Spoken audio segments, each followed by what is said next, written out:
Hello student, good morning. मैं doctor Firoz Alam, department of commerce, assistant professor, LNT college. आज हम एक सेमेस्टर फिफ्थ का कॉरपोरेट अकाउंटिंग, जो आपको एमजेसी 8 है, उसको आज हम लोग, उसमें से एक चैप्टर है आपका amalgamation. Amalgamation for accounting for amalgamation of company. इसको आज हम लोग पढ़ेंगे क्योंकि ये बहुत इम्पोर्टेंट चैप्टर है। और इस चैप्टर को पढ़ने से पहले आपको ये ध्यान रखना है, ये अमलगमेशन जो है किसके अकॉर्डिंग काम करेगा। तो इसको जो है अकाउंटिंग स्टैंडर्ड 14 इस पे लागू होता है। अकाउंटिंग स्टैंडर्ड 14 के अकॉर्डिंग हम लोग इसको बनाएंगे, accounting for amalgamation of company. एक एग्जांपल आप ले रहे हैं।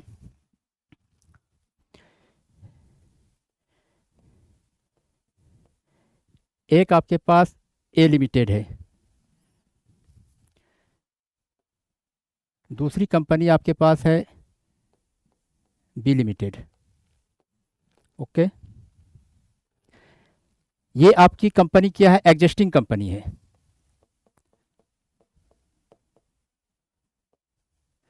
और बी कंपनी भी आपकी क्या है? Existing company. Okay, existing company वैसी कंपनी को कहते हैं जो ऑलरेडी कंपनी बिजनेस मार्केट में कर रही है, वो रन कर रही है, कंपनी ऑलरेडी चल रही है। ठीक है, ए कंपनी भी एग्जिस्टिंग है, बी कंपनी भी एग्जिस्टिंग है। ठीक है, तो ए और बी क्या है?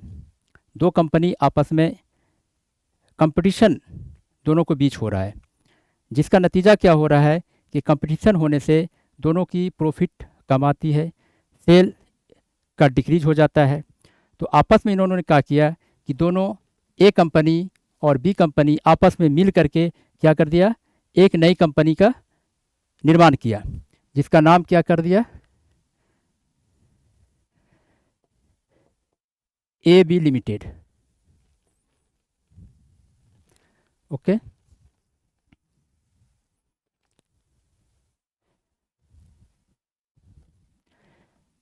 तो इसको हम लोग क्या कहेंगे? ये लिक्विडेशन हो रही है। ए कंपनी और बी कंपनी का क्या हो रहा है? लिक्विडेशन हो रहा है, और एक नई company A B limited create हो रही है। ठीक है, तो अब सवाल ये बनता है कि ए बी लिमिटेड जो बनी, तो ए लिमिटेड की एसेट्स और बी लिमिटेड की एसेट्स, दोनों को दोनों कौन ले लेगा? ए बी लिमिटेड में आएगी।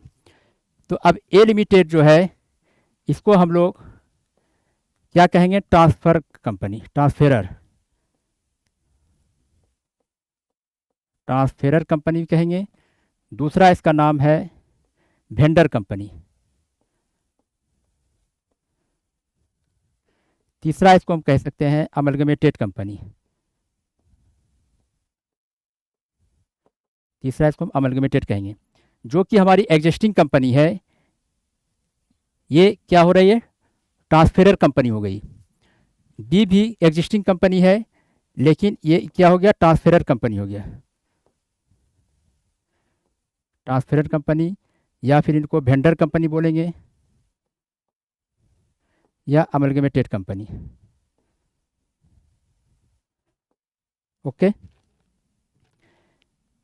ए और बी आपस में लिक्विडेट होकर के अपने बिजनेस को एक नई कंपनी का निर्माण करती है, कि उसका नाम होता है ए बी लिमिटेड। इसको हम क्या कहेंगे? ए बी अमलगमेट होकर के एक नई कंपनी बनी, अमलगमेटेड हो गया। तो ये बी कंपनी हुई, तो बी कंपनी क्या हो गई?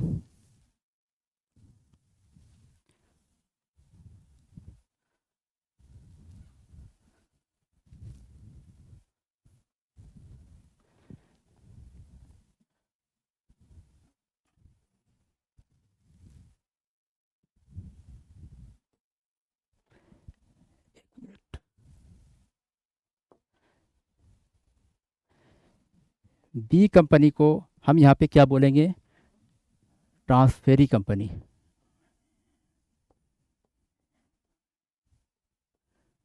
Transferee company. दूसरा इसको बोलेंगे हम लोग भेंडी कंपनी। तीसरा इसको बोलेंगे अमलगमेटेड कंपनी।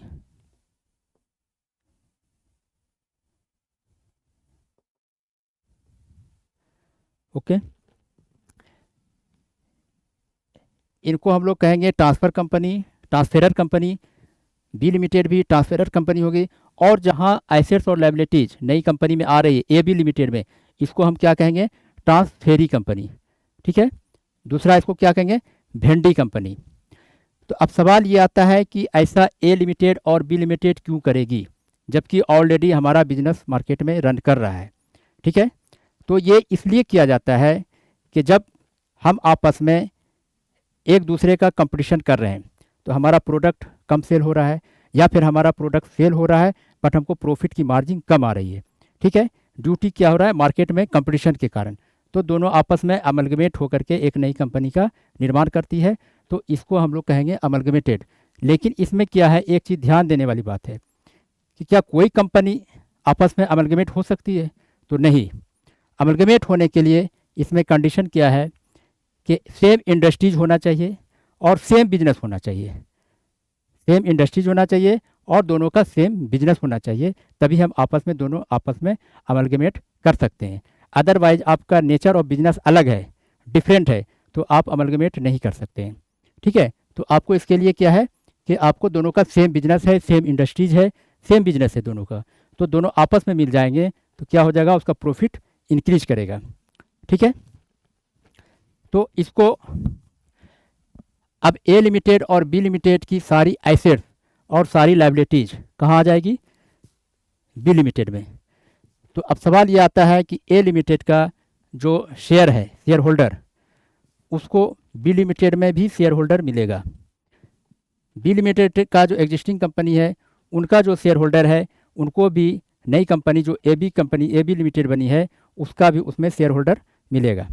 ठीक है, तो ए बी लिमिटेड जो नई कंपनी बनी है, ए और बी को शेयर होल्डर को क्या देगी, वो एक पीसी देगी, यानी परचेज कंसिडरेशन। तो परचेज कंसिडरेशन के लिए हमारे पास चार फॉर्मूला है कि purchase consideration company, new company उसको कैसे पेमेंट करेगी। ठीक है, इसके पहले अकाउंटिंग स्टैंडर्ड 14 कहता है कि आप अमलगमेटेड को दो भाग में बांटा है, amalgamation in the nature of merger और दूसरा amalgamation in the nature of purchaser. Amalgamation in the nature of merger में 5 पॉइंट है, उस पाँचों पॉइंट को हम डील करेंगे। उस पाँचों पॉइंट को अगर फॉलो करती है तो हम कहेंगे कि in the nature of merger है, और अगर फॉलो उसमें से एक भी नहीं करती है तो हम कहेंगे कि वो नेचर ऑफ परचेजर है। ओके, इसके पहले है कि पीसी, परचेज कंसिडरेशन। तो परचेज कंसिडरेशन निकालने के लिए आपके पास चार फार्मूला है।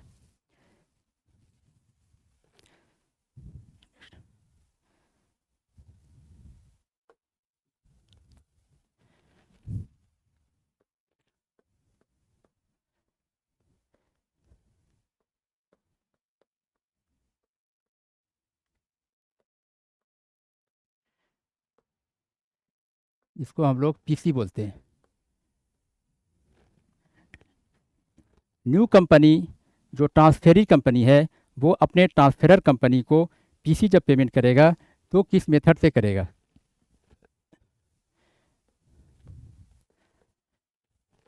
पहला मेथड है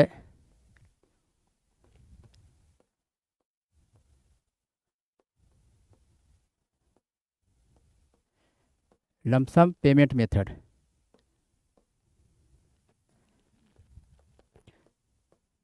दूसरा मेथड है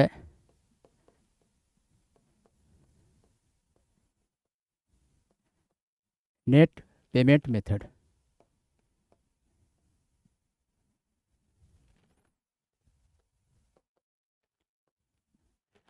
तीसरा मेथड है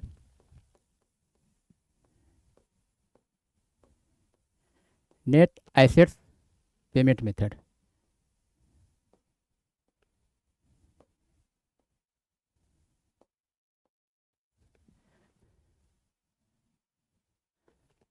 और चौथा है आपका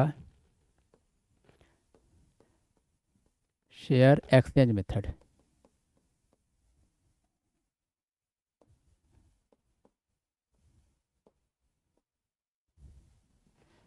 ठीक है।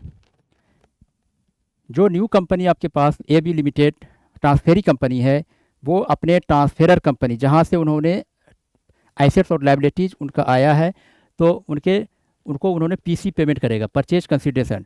तो परचेज कंसिडरेशन जब पेमेंट करेगा तो उसके पास 4 मेथड है। एक मेथड है lump sum payment method. Lump sum payment method के अकॉर्डिंग वो परचेज कंसिडरेशन कैलकुलेशन करके पेमेंट करेगा। दूसरा है नेट पेमेंट मेथड, ठीक है। और तीसरा है नेट एसेट्स पेमेंट मेथड, और चौथा है शेयर्स एक्सचेंज मेथड। ये 4 मेथड, क्वेश्चन आपको जिस मेथड को बोलेगा उस मेथड से आप पीसी कैलकुलेशन करेंगे। ओके। तो अमलगमेशन में आपको एक अमलगमेशन है, एक एब्जॉर्शन है, एक एक्सटर्नल रिकंस्ट्रक्शन, ये तीनों आपको पढ़ना है। लेकिन अभी हम आपको अमलगमेशन पढ़ाए हैं, और अमलगमेशन में एक आपको एब्जॉर्शन भी बता देते हैं। एब्जॉर्शन क्या है?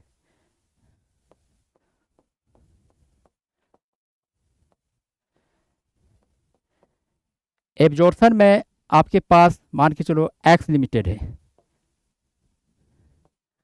और ये है बाई लिमिटेड।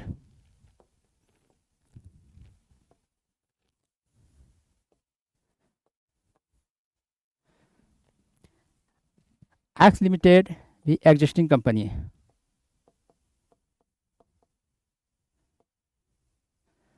और बाई भी आपका एग्जिस्टिंग कंपनी है।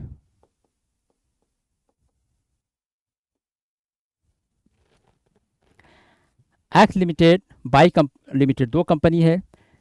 एब्जॉर्शन में क्या करता है कि बाई कंपनी का क्या ने एक्स कंपनी को टेक ओवर कर ली।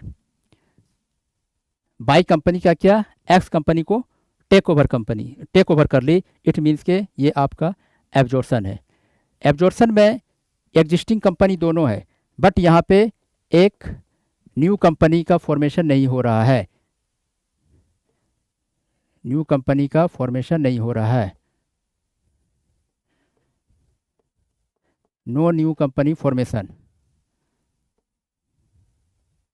ठीक है।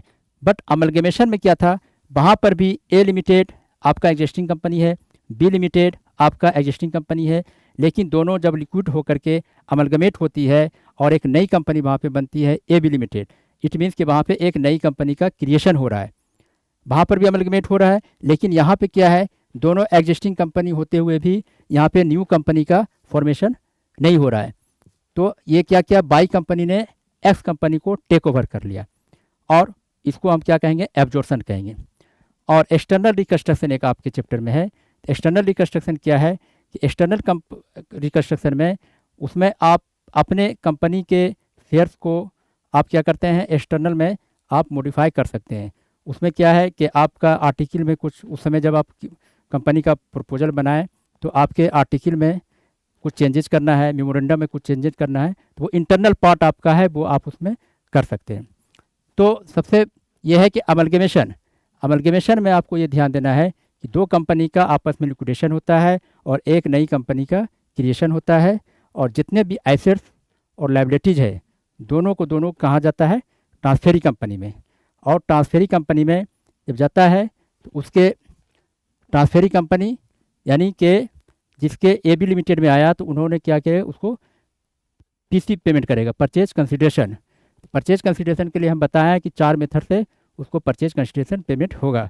पहला है लमसम मेथड, दूसरा है आपको नेट एसेट्स मेथड, तीसरा है नेट पेमेंट मेथड, और चौथा है एक्सचेंज मेथड। आज तक यहीं तक रहते हैं। आगे इसको हम ये करेंगे कि परचेज कंसिडरेशन कैसे कैलकुलेशन होगा और परचेज कंसिडरेशन कैसे आपको निकालना है, आगे के इसमें हम देख रहे हैं। Thank you.